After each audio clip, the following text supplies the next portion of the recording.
Good afternoon, everyone.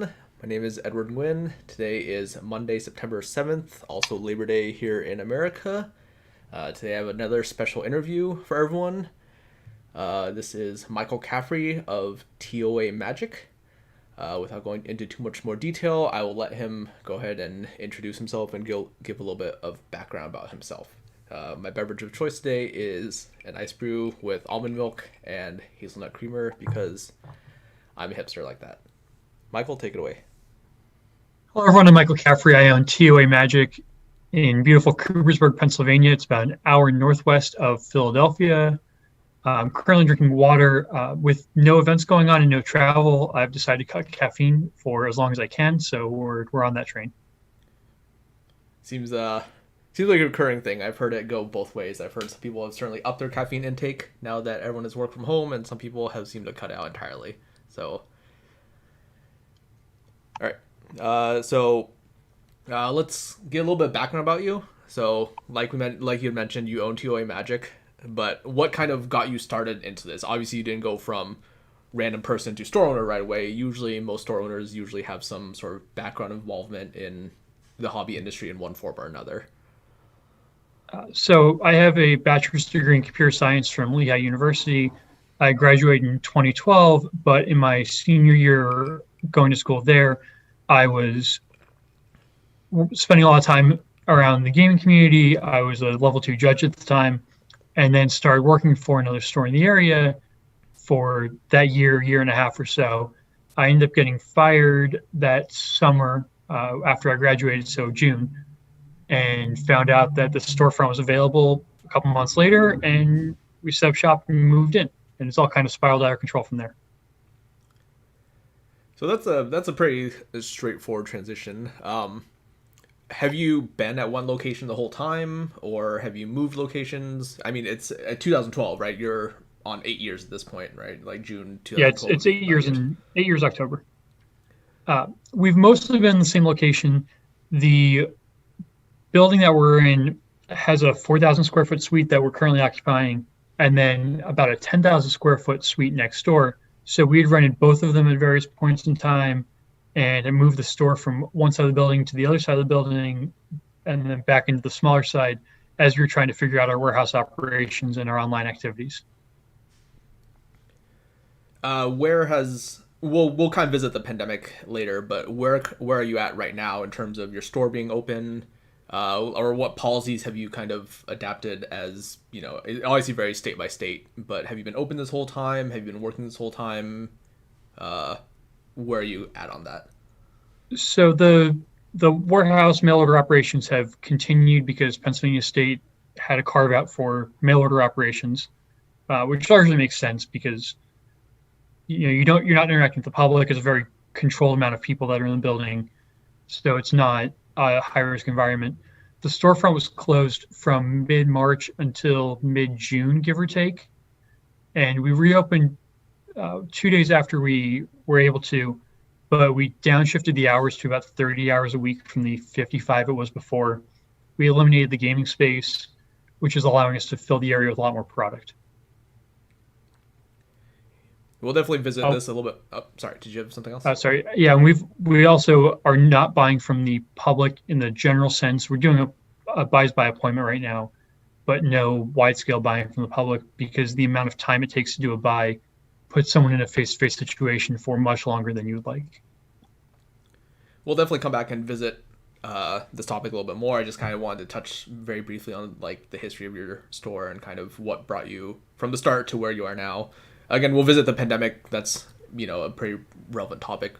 But one of the things I'd like to ask store owners who are on here, I think it's an interesting point of contention for a lot of people. What would you say is your most difficult experience or your most difficult challenge as a store owner? What keeps you up the most?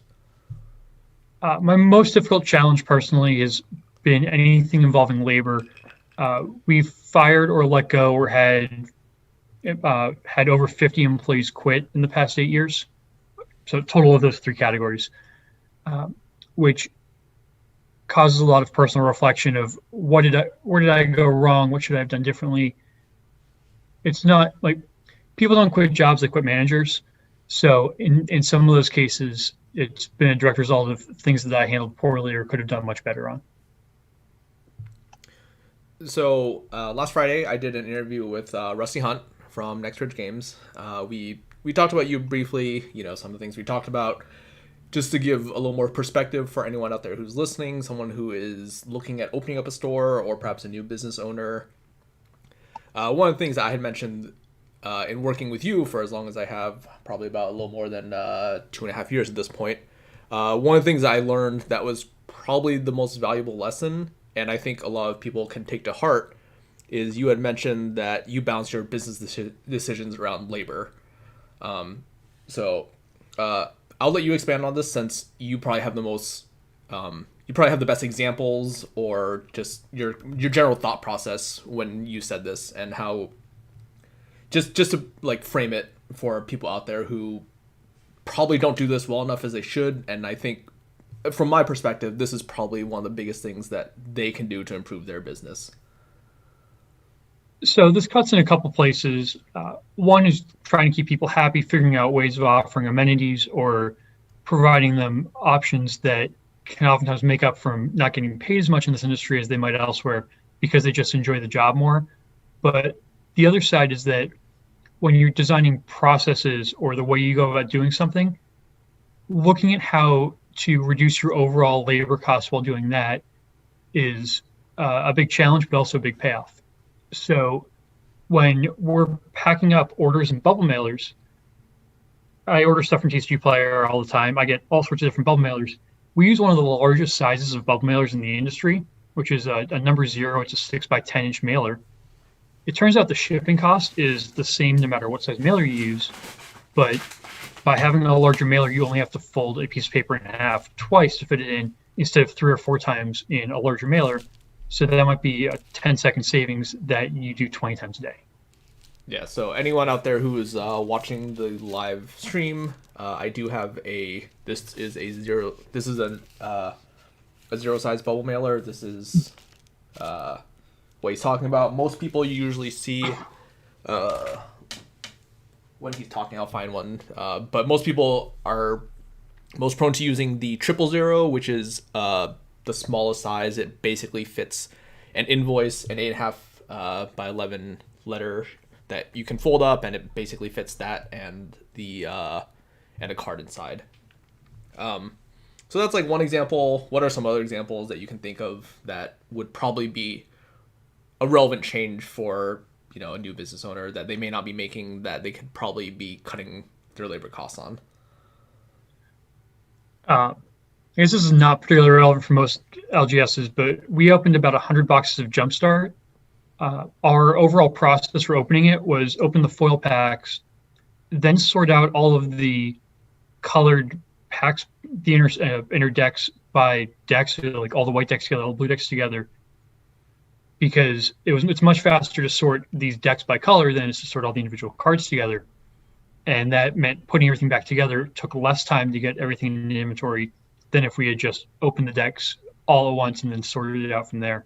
So there's always a lot of optimizations you can do in activities like that. In terms of at the game store level, or particularly the LGS level, when you look at an activity like buying cards, having effective tools or effective cheat sheets for people to identify numbers, even if the number is not going to be perfect to pay on a card, you can use TCG Player to get an export of here's TCG market of every foil card in the set, or every foil card that was ever printed. Even if you're going to overpay by $1 or $2 on a couple cards across a big buy, if that means that you get to do the buy half an hour faster and that frees up that employee to do something that's more productive, you're going to be making more money than you give away by giving away $1 or $2 on some of the cards. So I remember like we had presented at Gamma earlier this year. You talked about buying in general. Buying is one of those things that is both very labor intensive, partially because an employee has to be properly trained on how to buy things, but without going you're really into like the nitty gritty. What is kind of your general process for buying, and then do you have any tips there? Because I know that's something that a lot of stores struggle with. Part of that is because we have such a narrow scope in terms of our hobby. It's kind of a difficult thing to pick up on, especially because there's so much out there in terms of what might walk in through your doors. Especially, when we talk about a lot, just the general scope, you have a lot of stores that are very comfortable buying. Some people may not have enough experience as a buyer to be able to purchase something that they don't know about, right? Some people may only be buying Magic and Pokemon, Yu-Gi-Oh, the big things, but your business, you really do buy everything. That includes like comics, much more beyond that, beyond just the TCGs. So if you want to touch and elaborate a little bit more on that. So the big key from buying, especially coming from a Magic background, is understanding that the further you go away from catalog TCG games like Magic or Pokemon, the higher the margin is just understood to be. So in a lot of these categories, you can pay 10%, you can pay 20%, and you might be paying more than anyone else within an hour of your store.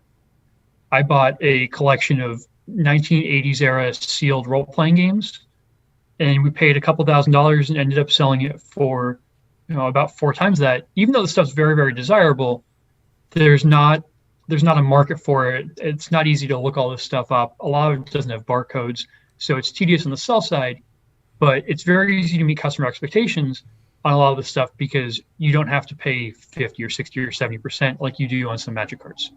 So don't be afraid in a lot of these other categories of just paying less money because you're just buying the volatility.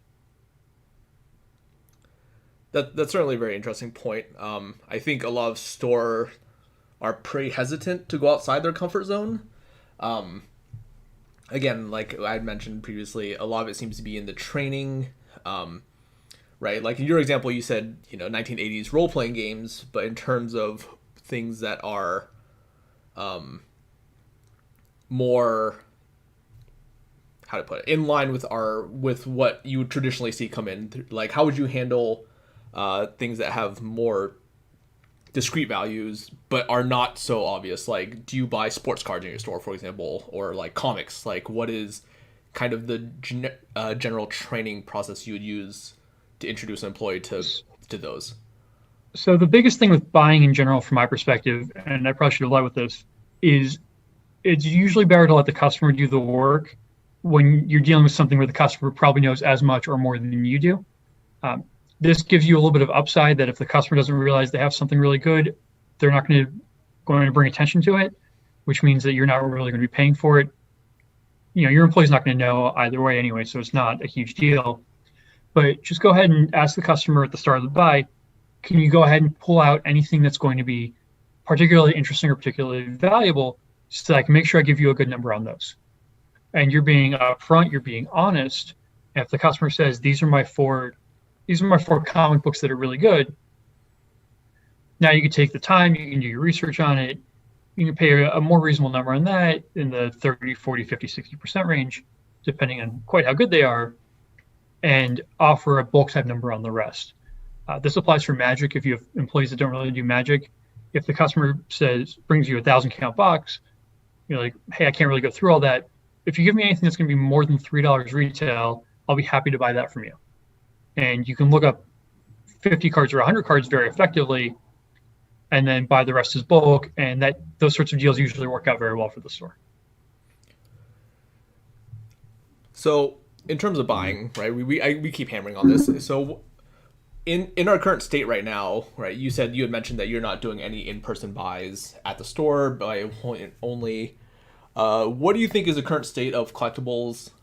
This is probably something that you're most well versed in, mainly because, again, I imagine that you probably don't see a lot of small buys coming in.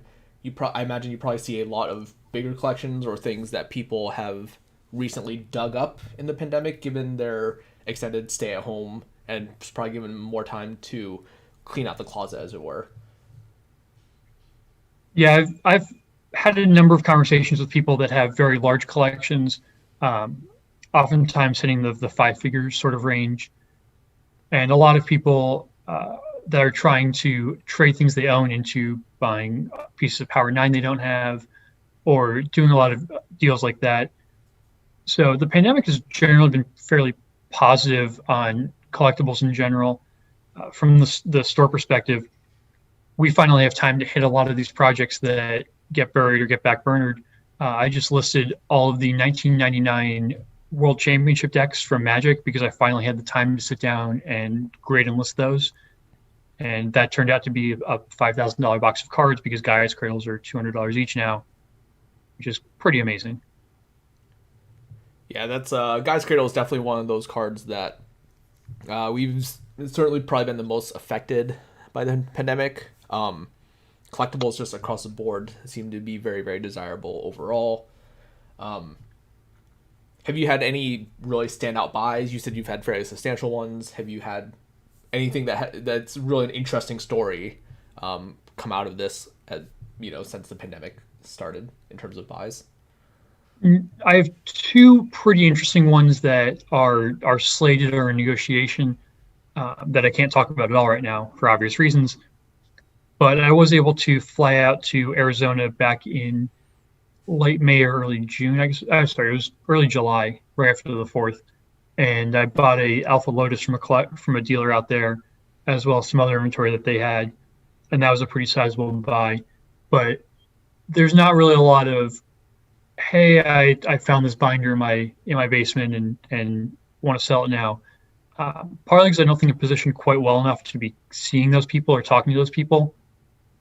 But I do have some people trying to sell me dual lands and various pieces of power that are just from networking in general. What do you think the state is on these reserve list cards? This is something that we've talked about before on your channel, but what do you think is the state of it going forward? I know that we have some new product that's being slated to release. That always affects things, but where do you stand right now on some of these higher ticket items that have really drawn more interest, both in terms of social media, in terms of the market, in probably the recent past month or so? So I think the reserve list stuff in general is going to keep going up when it's playable. The biggest unknown, and I intend to talk about this at some point in the future, is what the government does or doesn't do in terms of the monetary supply going forward. I wouldn't be surprised if we saw another round or two of stimulus checks for people in those disproportionately affected collectibles markets. And if you see that, you're going to see Bazaar Baghdad and Duels and Mishra's Workshop jump up probably another 30 or 40% because there's just not additional supply that's able to come on the market. At the same time, WotC is quickly depleting the wealth that they have in terms of reprint equity, which is something that we know WotC is very well aware of. Reprint equity is basically the value of the cards that WotC is able to reprint. So we look at something like Polluted Delta or Scalding Tarn, where we now have original foil printing, we have judge foil printing, we have Zendikar Expedition, and now we have Zendikar Rising box topper. At some point, you're not going to be able to get this big premium on new fancy versions of these cards. So WotC needs to figure out how to sell packs in a different way. What I think is the most likely answer is that we get something like Black Lotus that is at a 1 in 1 million pack rarity. So these cards get printed at very, very high rarities in the individual, but in the abstract, the rarity becomes pretty low overall. So if the range was power at 1 in a million, dual lands at 1 in 100,000, and then you had another tier that was like the $50 to $100 type cards like Sarah Sanctum that are maybe 1 in 50,000. All told, you can kind of get this number down to 1 in every 20 to 1 in every 40 boxes is going to have one of these super premium cards. But that ends up being a huge driver for sales without actually increasing the supply of these cards on the market in a direct fashion. And this is something that's fairly sustainable over the medium to long term, right? You could have a 1 in a million Lotus in every pack for the next 3 years and probably not print as many as Unlimited had. But that is a violation of the reserve list, though, is it not?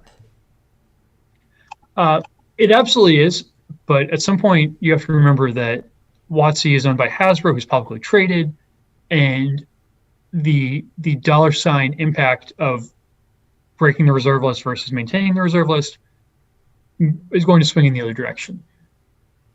What's likely to happen is you're going to see a fairly trivial product reprinting a couple of cards like Weatherseed Treefolk or something that is on the reserve list but doesn't have any actual demand, and you try to force litigation there. And once the people that want to litigate the reserve list realize that they don't have the money to actually litigate this because there's not money in there, it kind of opens things up for WotC. Or at the same time, if you see Black Lotus printed at 1 in a million rarity and the price doesn't move because this means that you're printing 40 Black Lotuses across the world in a year, then there's not really anything that they can sue over because they have to prove damages in some fashion. So we kind of talked about like we'll change gears here. This is definitely very interesting. Probably something we may touch on again, but let's kind of shift gears. We had discussed towards the beginning of this what the pandemic how it's affected you. But let's kind of break down in terms of product that has been released, how well it's done. We look back in March since you've been closed due to state orders, but we've seen a substantial amount of product since then. We've seen the market swing pretty dramatically. What's kind of been your experience? How would you say that product sales have changed year over year? And just, this is really on you to kind of break it down, just to perhaps give something for other store owners to be able to measure up against, and just to see how your experience may vary from their experience. So overall, our sales have been down, but a lot of that is just a function of our costs being down, of our acquisition structure breaking down, because we used to be on the road buying stuff so much historically. In the past month, we probably did about 40% of the sales that we did year over year, but we also have fewer employees and we have fewer costs associated with what we're doing. So we're probably going to be ending the year up pretty close to flat.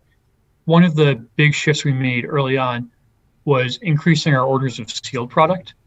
We were fairly fortunate that we already had a pretty big order for Ikoria, but basically anything sealed that WotC's offering right now, I'm just ordering in larger and larger quantities because there's inherently going to be too much demand. Even though they're printing a ton of stuff, they can't always print everything to that demand the way that they would want to, which means that all of the stuff is going to be selling for over MSRP right now, or over cost plus fees for sure.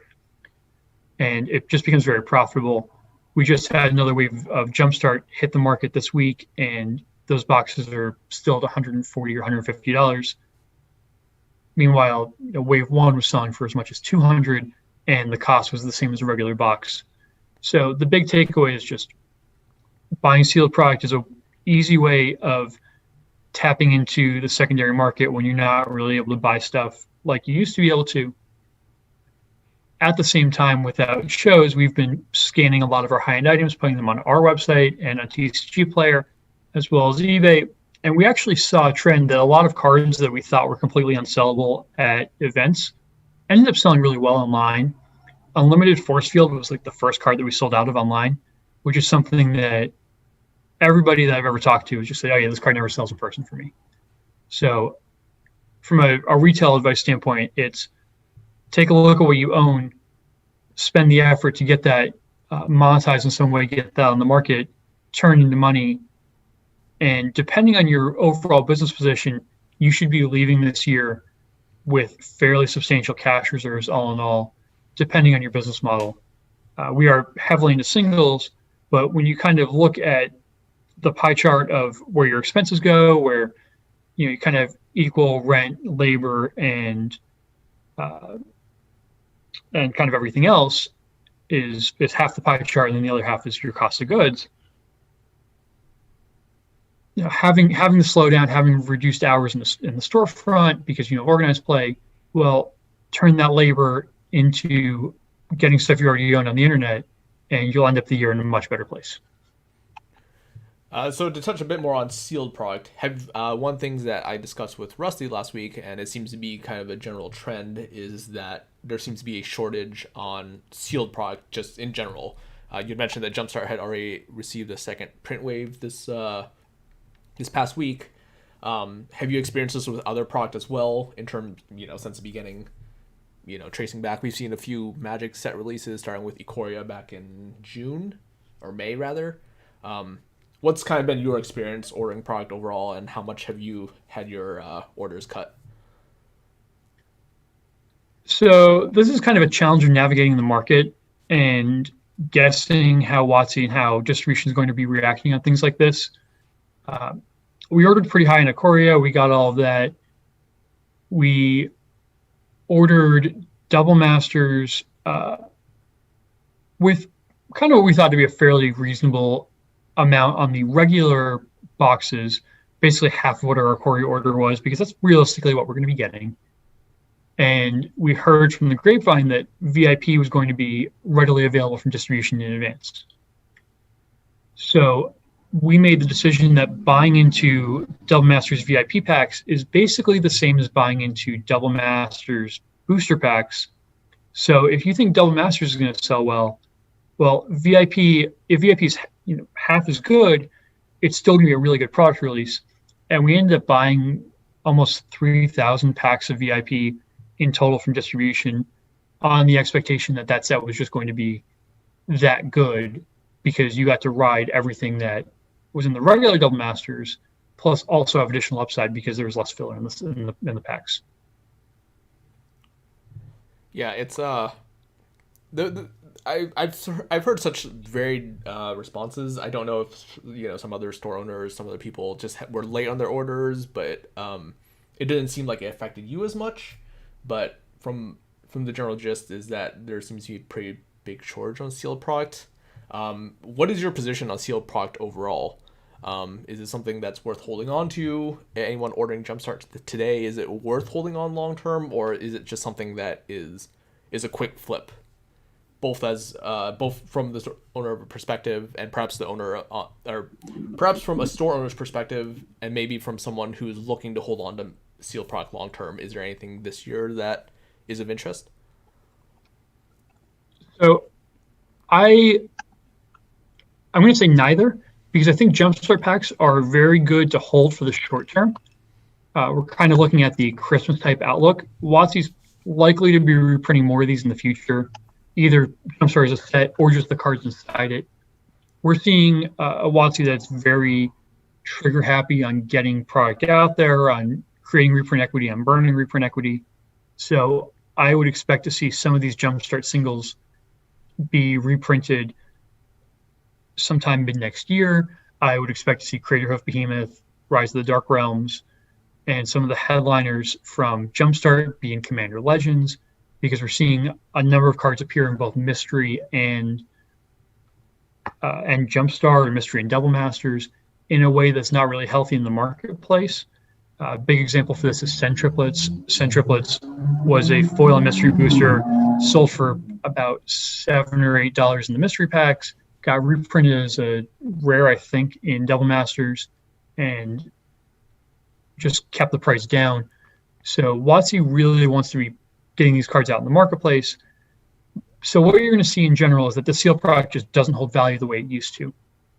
If you look at Modern Masters 2013 booster boxes, the eBay price on those is about $470, $480, give or take. When I started doing shows in earnest in 2016, we were buying Modern Masters booster boxes from distribution for $400 a box, and they were $480 on eBay at the time. So in 4 years, Modern Masters 1 has not appreciated at all, because so many of these cards just continue to get reprinted by WotC at every opportunity. So you had mentioned at the beginning of your answer there, can you touch a bit more on you think Jumpstart is a Christmas product? Just elaborate a little bit more what you mean by that. So one of the things I think a lot of retailers got wrong on Jumpstart is that Jumpstart is a really exciting product to be releasing during a pandemic. It's actually really well timed, because it's a fast game that is only with two people, that you can grab, go, play, and leave. I don't think in-store gaming is necessarily safe anywhere right now, but if you had two people show up at your store at the same time and had them wearing masks and played a 15-minute game of Jumpstart, that is theoretically a relatively safe activity in the grand scheme of how COVID impacts in-store gaming. At the same time, for the Christmas season, this is where parents are able to buy each of their kids 2 packs of Jumpstart. They can open them up Christmas morning, play for an hour, and stay out of mom and dad's hair, really, for a little bit of time. Or if you're playing with your friends, this is a very social activity that you can play with a roommate that doesn't really play a lot of Magic because it's very accessible. So the intersectionality of how Jumpstart works with social distancing, with smaller social groups, with unique experiences, really should perform well as we get into the holiday season. And I don't think it's likely that we're going to see another wave of this product hit the US in that time frame. I think they're looking for spring for wave 2. So it's kind of the perfect storm where these boxes should just hit $200 again. What are your thoughts on double masters? Anything from double masters stand out? Singles, regular packs, VIP, anything that would strike you as a Christmas product, or do you think it's all just something that you want to, that as a store you should just be selling right away? This kind of comes back to the earlier concept where if WotC chooses to reprint a lot of these cards again, which is theoretically likely, the amount of upside that a pack product like Double Masters is going to have is just less. I'm not particularly keen on the concept of selling a $100 VIP pack to somebody for them to open under the tree on Christmas or however you celebrate the holidays, because it's very high variance. It creates feel bads if you open a $40 pack instead of a $100 pack. I just don't think the product gifts very well, especially at the price point, especially trying to sell a box that small for $100. The market's just not quite ready for that in terms of the mom and dad shopping experience. So I think we're going to see Double Masters continue to appreciate in that 10 to 15% range. Boxes should end up in that 400 type range where Ultimate Masters kind of is.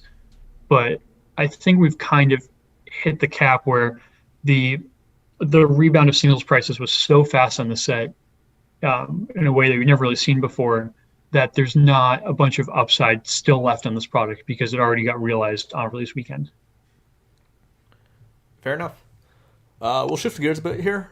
Instead of kind of backtracking, let's look at some of the upcoming product releases. So right now, beginning of September, traditionally we usually see rotation hit. We see the fall set. That's usually the heavy hitter for Wizards. So Zendikar Rising, it's something that I've seen you tweet about a decent amount. What are your thoughts on it in terms of... Well, I'll just leave it at that. What are your thoughts on it so far? Just take it away. So Zendikar Rising's big feature is having the box toppers in the set.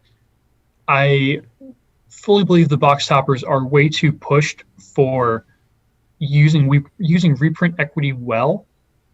Right now, the generic non-foil existing versions of all these cards, so like Zendikar Scalding Tarn and Balaban Morphic Pool and whatnot, add up to about $30 in expected value for a single slot. That means that if you buy a $105 draft box of Zendikar Rising, well, you only need to make up $75 out of the rest of the pack. So it's a challenge to have singles and the rest of the pack perform well. Realistically, I feel like this is an opportunity for WotC to downpower standard a little bit, reevaluate where they want standard to be, because they know this product's going to sell very well from the box topper perspective. At the same time, if you look at Battle for Zendikar, there's five rares and mythics over $3 in the set. There's 5 commons and uncommons that we even bothered picking from bulk. So long term, that's just not a set that was well received. The collector boosters in Zendikar Rising present a particular challenge where you're getting 4 box toppers in what ends up being a $230 box or so, which means that full art foils, which means regular foils, are going to be very depressed in the set in in a way that we've basically not really seen before. So the set's going to sell very well. There's been massive allocations from distribution. I'm cut to half the draft boxes and a quarter of set boxes that I wanted, and probably about a third of collector boxes. So if I wanted to buy the set as a customer, someone watching this video, I would tell them get your pre-order in as soon as you can. As a retailer, especially my store at the LGS level, I'm expecting to not sell. I'm expecting to not be able to get more draft boxes for 2 or 3 weeks. So I'm actually taking 14 draft boxes out of the store, setting them to the side, dating them all, and once we sell out of all the boxes, just sell the draft packs or set packs. Conversely, one box a day at whatever price it is, just because it gets a little bit more margin, but also keeps the shelves looking somewhat full as we have this product that people are able to buy. This is this level allocation is pretty interesting because it's been quite a while, to my understanding, since we've seen product fly off the shelf so quickly. I believe last time, from what I remember, that we've really seen this the product both sell well on release weekend and there be a gap in availability again was, I believe, Dominaria. Is that correct? I don't know if you've experienced it since with any other standard release product for Magic since then. Yeah, Dominaria before that, Kanzatarkir was pretty hot on release weekend, but we still had WotC distribution where we were able to get 18 boxes a week from WotC, which kind of suppressed the overall hey, this is sold out everywhere feeling. But Dominaria is probably one of the closer examples as well. Yep.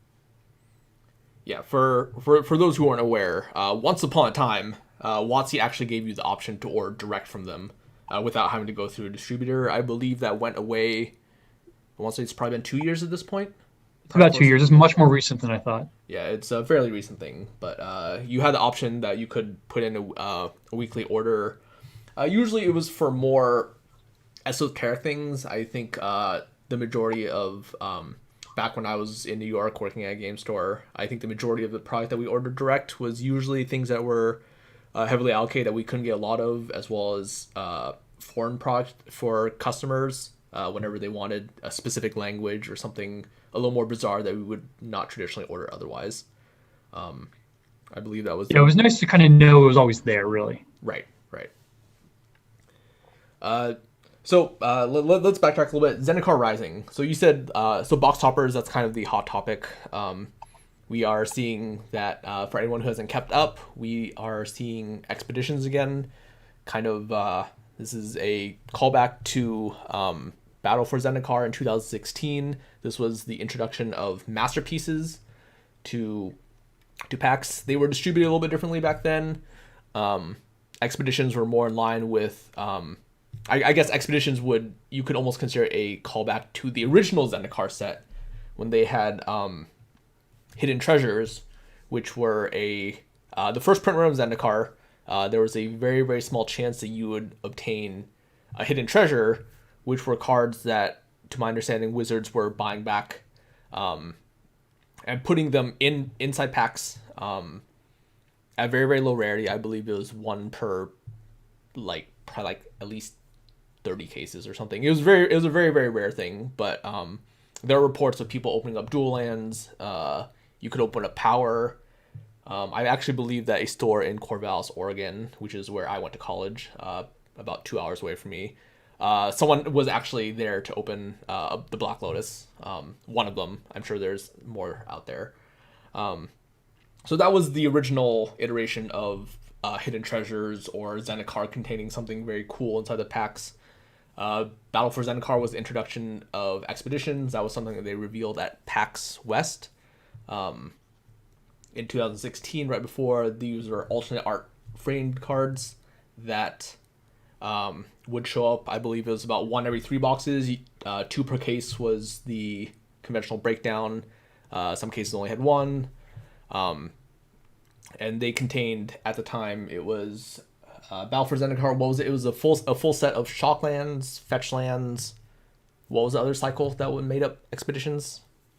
There are 40 in total, so there were a couple of weird ones. But the 5 BFC lands were in there. I think filters were in wave 2. Yeah, filters from wave 2.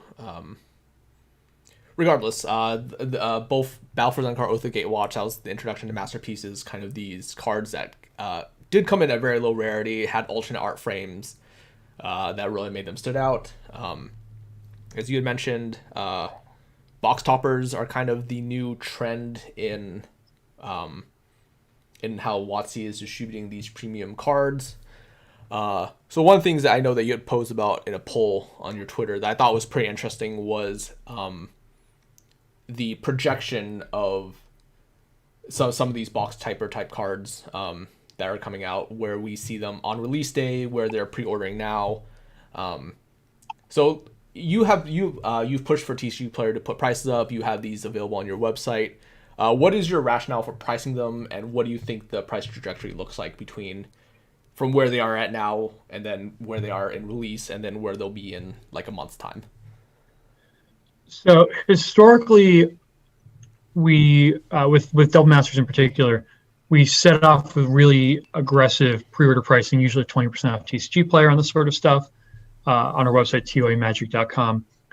The big reason for that is you can't really have a set with. So if the expected value of one of each of these in the historical version, so Zendikar Scalding Tarn, ends up being $30 on average, and you start to see people trying to pre-sell Zendikar or box topper Scalding Tarns for 100 or 120. You can't have a $60 box topper on a box that costs stores $80, right?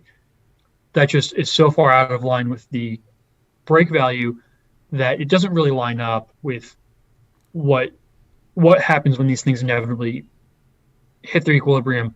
Because at some point, if the value is this high, stores will just never sell boxes and will only open them for singles because it's more profitable to do that. So starting from the perspective of this equilibrium exists in some fashion, my perspective is we should be trying to get to that equilibrium as fast as possible. And if you're aggressively fighting against the prospective TCG Player price, you're really not going to miss by much. We did a flash sale for VIP Double Masters toppers of Noble Hierarch for $25. And we sold like 50 Noble Hierarchs in 4 hours. But if you go look at the card now on TCG Player, it's maybe $30 for the topper. It's certainly not appreciably more. So we actually netted more money selling the card aggressively during pre-order season than we would make if we just sold it today. And that's kind of the nature of pre-orders, is if we get out ahead of this stuff, we get to make our money, be able to prepay for our distribution allocation, which is nice from their perspective, and move on to the next thing, because this equilibrium kind of has to hold. So the question asked on Twitter was, where do you see Mystery Rainforest topper at release? And a lot of people thought it was going to be in that basically $70 to $100 range or $100 plus range. And realistically, I would expect the topper Mystery Rainforest on TCG to sell close to $55 for non-foils because of how much supply is out there in general. So how does this kind of affect your calculus? Because we have a lot of the data available to us. We know what box toppers look like. We know, I believe we do have the full list of box toppers. You've already had to put in your pre-orders for the sets themselves. You do expect the set to sell out very quickly. So what is what is the calculus for how much you're going to open, how much you're going to keep sealed, what do you sell online, and how do you really figure out how much you're going to put up for pre-orders, both in terms of price and in quantity? So our philosophy on this is basically we prefer to pre-sell singles. We can't really be price competitive on boxes. There's a couple of deals on boxes that even if we had the money show up on our account, the cost of shipping would basically erase the entire profit margin. We don't really want to be selling draft boxes on a $3 margin at this point. That said, singles don't have that inherent price adjacency or price competitiveness because it's a little bit more abstracted. So in general, we want to open everything that we get in more or less with a small amount held for our retail store. And we try to pre-sell about 85% of the total amount that we open.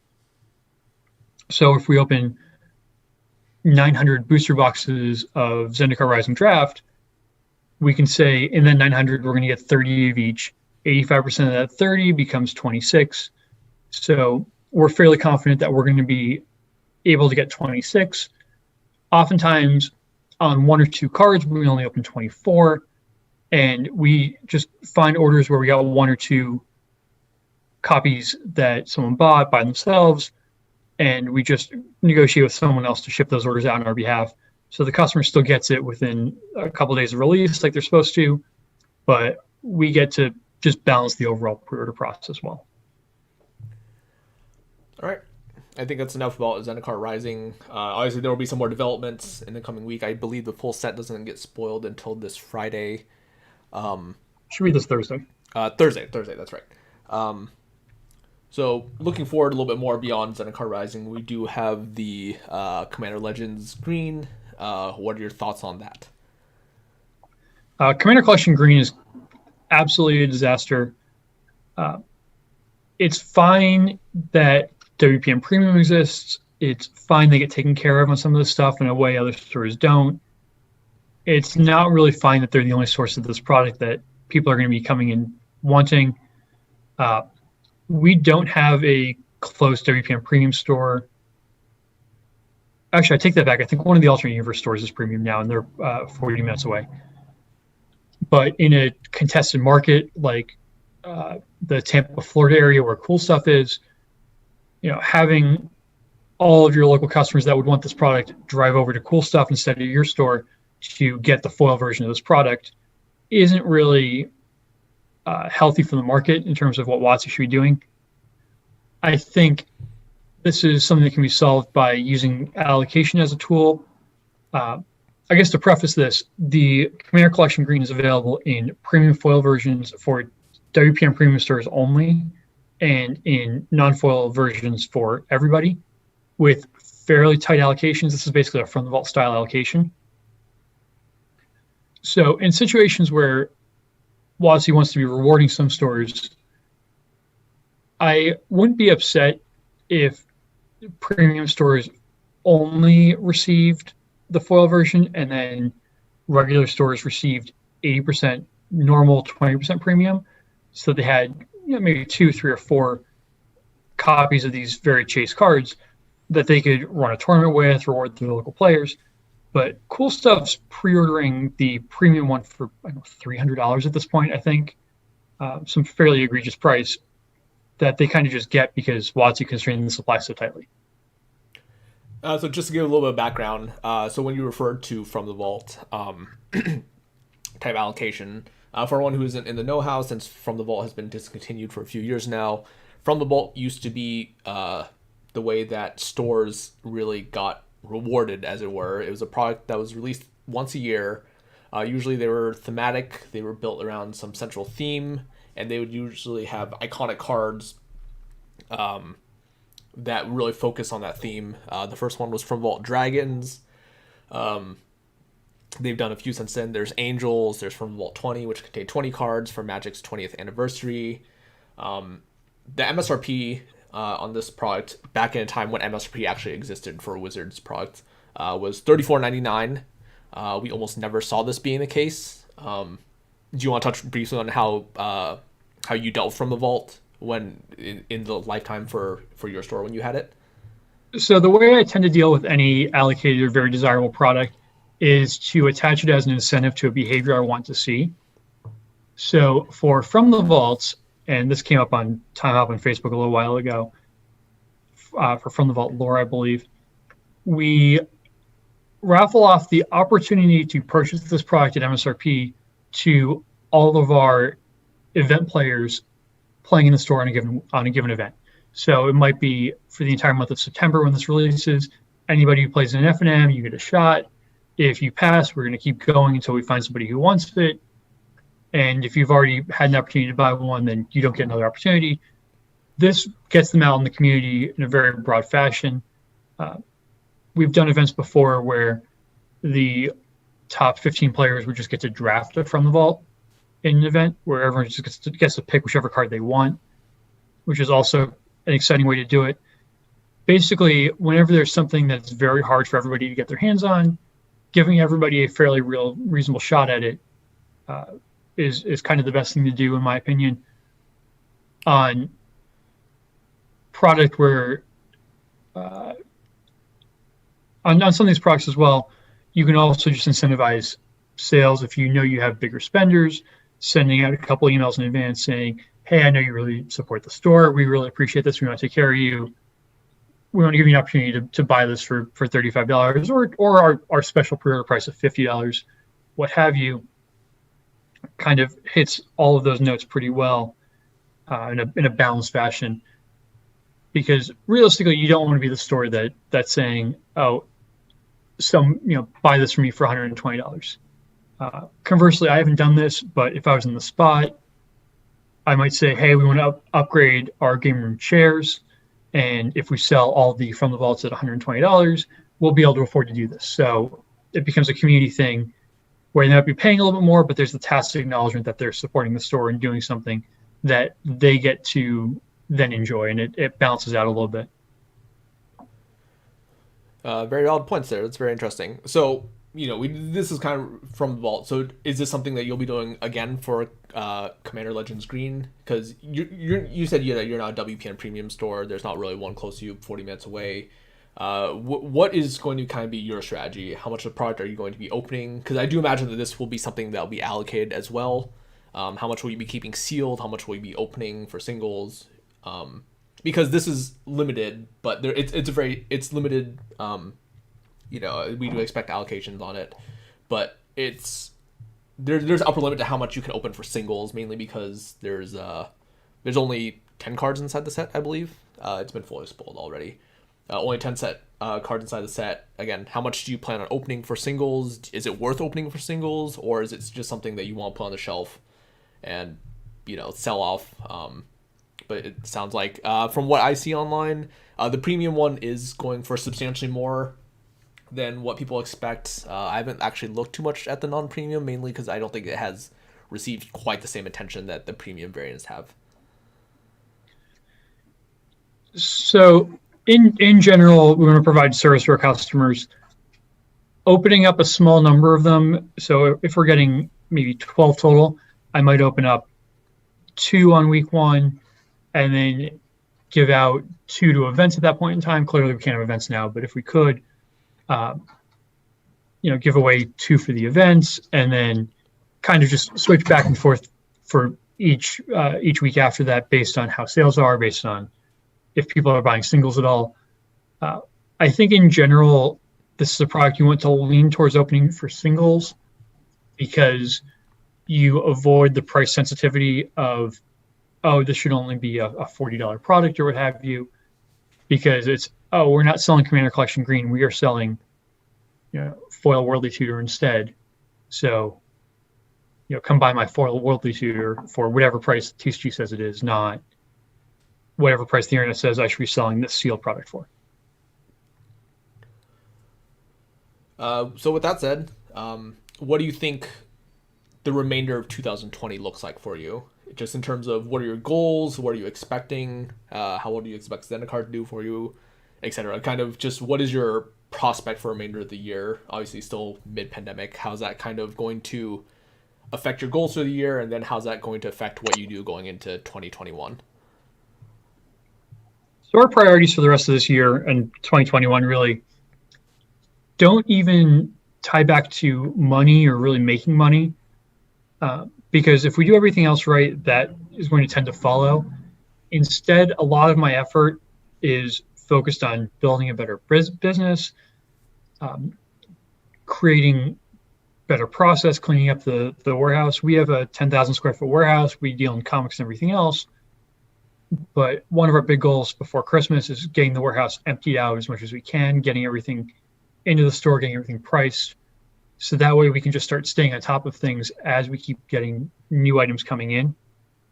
And I think that's a pretty big takeaway for stores in general or store owners who have extra time right now that they won't normally have because they have other things going on, take vacations, whatnot. Think about how you can clean up your store, clean up what you have going on, and really focus in on that. Uh, we actually did a full inventory of all of our inventory uh, a couple months ago and pulled out about $15,000 in cards that were erroneously not listed. So those sorts of projects are really exciting. I really would love to get an opportunity to buy a couple big collections. Basically sold out of Power 9 right now entirely, which is not really a spot I want to be in. But at the same time, being in a healthy position with minimal debt on the business is something that's good. For store owners that don't have access to working capital, this is generally a good time to reach out to your banks or institutions to get a bigger line of credit with them, or open that discussion.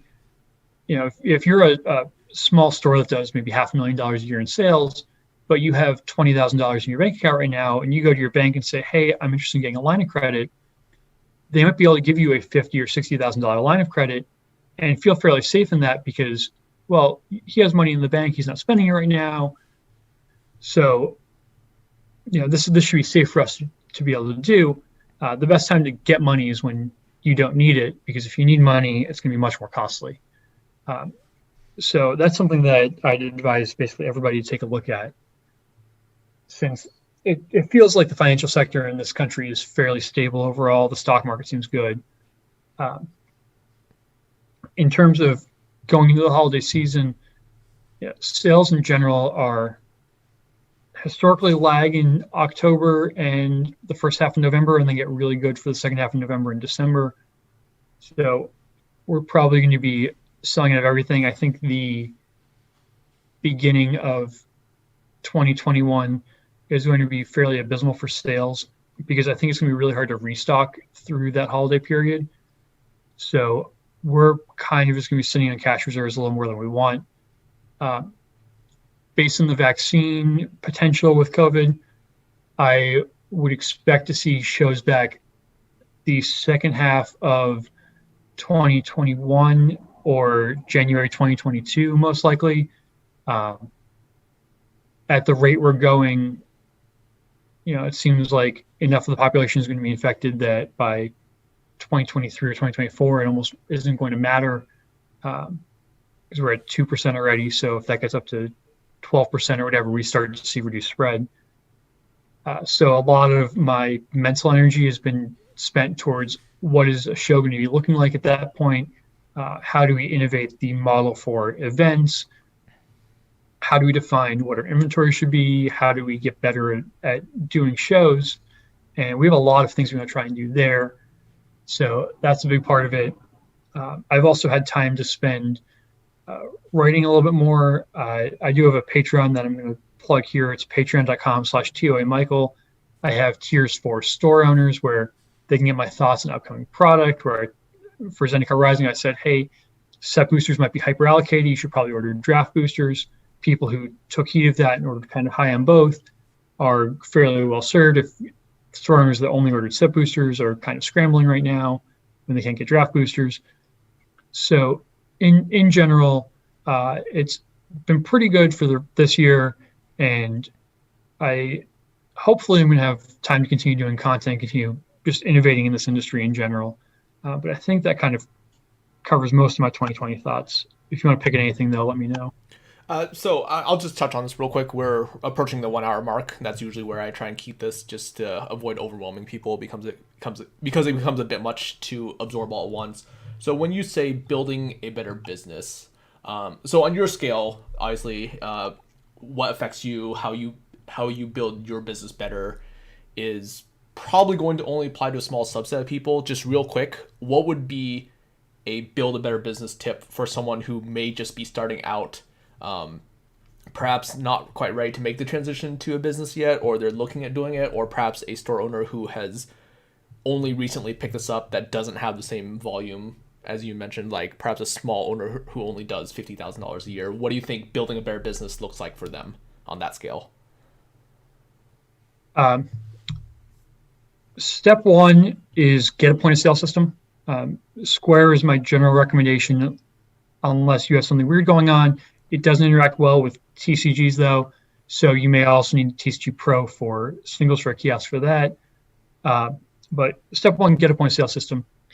Step two, start creating checklists that enable you to get things done. This is something like a supply checklist where you might say, do I have 2 reams of paper on the shelf? Check yes or no, and you kind of compartmentalize some of your daily tasks where employees are able to handle this. Even if you don't have employees, writing these things down in a way that once you get employees helps you out by being able to just hand it off instead of having to write it down as you're also having employees stand there in front of you is a big thing. For a slightly bigger store that is dabbling on the TCG player or the TCG side in general, having a system of getting cards into their system well, figuring out what cards you want to be putting into TCG Player Pro, using some of the extra money that you might be generating right now to sell less on TCG Player and hold more back for your local community, because that kind of just builds on itself. I talked to Troll and Toad about this a while ago, but they were joking about a Black Lotus that they had bought and sold 15 times because the customer they sold it to always came back to Troll and Toad to sell it. So when you're the store that has these cards that people are buying, those customers, when they sell out of the game or buy other cards, will come back to you over time. And this kind of just spirals out and you make a lot more money by being able to buy and sell these same cards over and over again. For larger stores, my size, etc., I have a postage meter right now. The rent on that, the lease on that is expiring at the end of the year. So we're going to be upgrading the label printer and switching over to stamps.com or ShipStation or some other solution of printing 4XL labels for everything, because that's slightly lower cost. It's slightly less labor overall. It's a little bit easier on staff to deal with. So that's kind of the big switch that we still have to make for the rest of this year. Fair enough. That will more or less conclude our interview. In closing, I'm Edward Nguyen. As always, you can find me on Twitter at edwin13. You can find Vermilion PDX at the social media channels on the right here. Michael, I know you've been fairly open with store owners in general. Part of that is due to networking. Part of that is just being open in terms of your processes and trying to help other stores. Where can people find you and how do people get in touch with you? You can find me on Twitter at TOA Michael or on Patreon, patreon.com/TOA Michael, or buy cards from me on TOAMagic.com. All those kind of work. All this information will be posted on this video, both in Twitter and in the comments below for those who want to contact Michael. He is a very good resource for business owners out there, for those who want to get in touch with him. That is in closing for Collectibles and Coffee episode 4. Thank you all for listening, and wherever you are in the world, be safe out there. And you will be back here recording tomorrow at 12 p.m. Pacific. Thanks again.